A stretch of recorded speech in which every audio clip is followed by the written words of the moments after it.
Hello అండి. నేను Sandhya. Welcome to my channel learn with Sandhya. ఈరోజు నేను చాలా డిఫరెంట్ టేస్టీ డెజర్ట్ రెసిపీ చేస్తున్నానండి. కాఫీ కస్టర్డ్కి ఈ కేక్ని బేక్ చేయాల్సిన అవసరం లేదండి. ఈ కేక్లో ఎటువంటి మైదా కానీ బటర్ కానీ విప్పింగ్ క్రీమ్ కానీ మనం అసలు వాడటం లేదు. ఫ్రెండ్స్, ఇంకా ఎవరైనా ఛానల్ని సబ్స్క్రైబ్ చేసి ఉండకపోతే వెంటనే సబ్స్క్రైబ్ చేసుకొని రెసిపీ అప్డేట్స్ కోసం బెల్ ఐకాన్ని ప్రెస్ చేయండి. కాఫీ కస్టర్డ్ కేక్ రెసిపీ ఇప్పుడు చూద్దామండి. స్టవ్ పైన సాస్ పాన్ పెట్టుకొని అందులో 2 కప్పులు పాలను వేసుకొని మరిగించుకోవాలి. నేను కస్టర్డ్ ప్రిపేర్ చేస్తున్నానండి.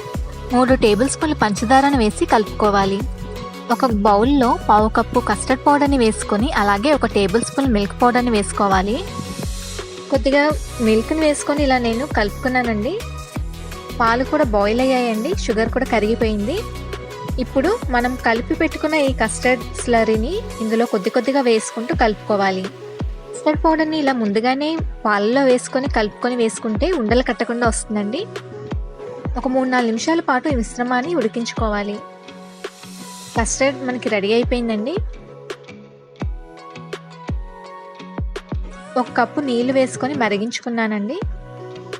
అందులో 2 నుంచి 3 టేబుల్ స్పూన్లు పంచదారను వేసుకొని కలుపుకోవాలి. పంచదార కరిగాక 2 టేబుల్ స్పూన్లు కాఫీ పౌడర్ని వేశాను. నేను ఇక్కడ ఇన్స్టెంట్ కాఫీ పౌడర్ని వాడాను. అలాగే 1 టేబుల్ స్పూన్ కోకో పౌడర్ని కూడా వేసుకున్నాను. ఈ మిశ్రమం అంతా బాగా కలిసేలాగా కలుపుకోవాలండి. ఈ కాఫీ ఫ్లేవర్ మనకి మిశ్రమం రెడీ అయిపోయింది. ఈ రెసిపీలో మనం కేక్ని బేక్ చేయట్లేదండి. దీనికోసం నేను రస్క్ని తీసుకున్నాను. మనకి మార్కెట్లో ఈజీగా అవైలబుల్గా ఉంటాయి. కేక్ని అరేంజ్ చేసుకోవడానికి ఒక మౌల్డ్ తీసుకున్నానండి. దాన్ని నేను ఇలా బటర్ పేపర్తో లైన్ చేసుకున్నాను. ఇప్పుడు కేక్ని అసెంబుల్ చేసుకుందాం. ఈ రస్కులు ఏదైతే ఉన్నాయో అవి ఒక్కొక్కటిగా తీసుకొని మనం తయారు చేసుకున్న ఈ కాఫీ మిశ్రమంలో డిప్ చేసుకోవాలండి. ఈ కాఫీ ఫ్లేవర్ని ఇది రస్క్ అంతా సోక్ చేసుకుంటుంది. ఇలా కాఫీ మిశ్రమంలో మనం డిప్ చేసుకున్న రస్కుల్ని ఈ కేక్ మౌల్డ్లో అరేంజ్ చేసుకోవాలి. ఒక లేయర్ అరేంజ్ చేసుకున్నాక పైనుంచి మరింత ఈ కాఫీ సిరప్ని వేసుకోవాలి. ఈ సిరప్ని బాగా అబ్జర్వ్ చేసుకొని రస్క్ మనకి మెత్తబడి మంచి ఫ్లేవర్ని ఇస్తుందండి. ఇప్పుడు మనం తయారు చేసుకున్న కస్టర్డ్ మిశ్రమం ఏదైతే ఉందో అది తీసుకొని మనం అరేంజ్ చేసుకున్న ఈ రస్క్ లేయర్ పైన స్ప్రెడ్ చేసుకోవాలి. అంతా స్ప్రెడ్ చేసుకున్నానండి. ఎక్స్ట్రా ఫ్లేవర్ కోసం నేను కొన్ని ఎండు ద్రాక్షని ఇలా నానబెట్టి తీసుకున్నానండి. అవి కూడా పైనుంచి వేసుకున్నాను. కొద్దిగా nutty flavour and extra chocolate flavour కోసం నేను ఇక్కడ స్నిక్కర్స్ చాక్లెట్ని యూస్ చేశానండి. స్నిక్కర్స్ చాక్లెట్ని ఇలా బ్రేక్ చేసి ఇలా వేసుకున్నానండి ఈ లేయర్లో. ఒకవేళ చాక్లెట్ మీకు వద్దనుకుంటే కనుక నట్స్ని రోస్ట్ చేసుకొని వేసుకోవచ్చండి. మళ్ళీ పైనుంచి రస్కుల్ని నేను ఈ కాఫీ మిశ్రమంలో డిప్ చేసి మళ్ళీ ఇంకొక లేయర్ని అరేంజ్ చేసుకున్నాను.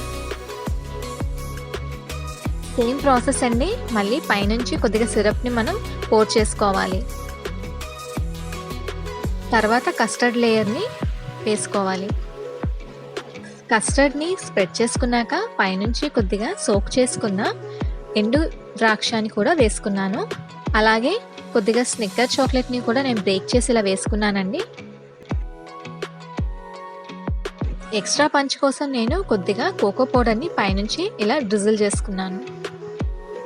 ఇలా నట్స్ని కానీ ఇలా సోక్ చేస్తున్న రైజిన్స్ కానీ వేసుకుంటే మన కేక్కి మంచి ఫ్లేవర్ వస్తుందండి. ఈ కేక్ని మనం బేక్ చేయటం లేదండి. ఇది సెట్ అవ్వడానికి మనం ఫ్రిడ్జ్లో ఇది 1 గంట నుంచి 2 గంటల వరకు పెట్టుకుంటే సరిపోతుంది. 2 అవర్స్ అయిందండి. చూసారు కదా కేక్ ఎంత చక్కగా సెట్ అయిందో. చూడడానికి కూడా చాలా టేస్టీగా అండ్ యమ్మీగా ఉంది కదండి. ఇది నేను కట్ చేసి చూపిస్తానండి. లేయర్స్ కూడా చాలా చక్కగా కనిపిస్తున్నాయి. చాలా సాఫ్ట్గా అండ్ చాలా టేస్టీగా చాలా బాగుంటుందండి. చూసారు కదా కట్ చేసాక ఎంత చక్కగా ఉందో. లేయర్స్ అన్నీ మనకి చాలా క్లియర్గా ఉన్నాయి. సో మీరు కూడా వెంటనే ఈ రెసిపీని ట్రై చేసి ఎలా వచ్చిందో నాకు మీ ఫీడ్బ్యాక్ని షేర్ చేయండి. చాలా సింపుల్ అండ్ చాలా ఈజీ రెసిపీ అండి. ఈజీగా మనం తయారు చేసుకోవచ్చు.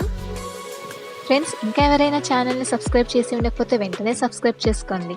అండ్ ఇలాంటి డిఫరెంట్ రెసిపీస్ని మిస్ అవ్వకుండా ఉండాలంటే వెంటనే బెల్ ఐకాన్ని ప్రెస్ చేయండి.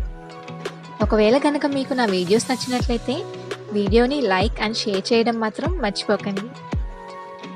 Thank you for watching.